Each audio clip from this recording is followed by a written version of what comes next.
c'est la plus belle conquête de l'homme. Le cheval a été l'un des premiers modes de déplacement, individuel ou collectif avec l'attelage.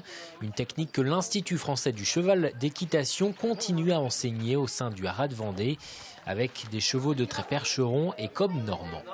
Il faut des chevaux calmes, des chevaux réactifs, bien dressés bien sûr, et des chevaux justement qui s'adaptent à toutes les situations qui pourraient subvenir lors des formations. Donc c'est des chevaux qui permettent de mettre la clientèle, on va dire en tout cas les élèves, en confiance.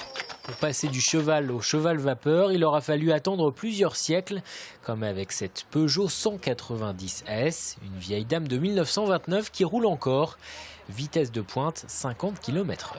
C'est vraiment un tout petit moteur qui fait même pas 1000 cm3. Donc qui est vraiment fait pour les petits trajets des gens qui est habités plutôt à la campagne pour aller rejoindre la grande ville, quoi. Mais c'était pas un véhicule vraiment routier comme on pourrait en trouver aujourd'hui. Là, il faut amorcer un petit peu l'essence si on veut. Ce qui est intéressant, c'est l'évolution, bien sûr, que ce soit du point de vue carrosserie ou moteur. Mais ce que j'admire le plus, moi personnellement, c'est ces gens qui récupèrent ces véhicules et qui réussissent à les mettre en l'état pour notre plus grand plaisir. De la coccinelle lancée dans les années 30 aux alpines des années 90, l'accent aura été mis sur la vitesse et le confort.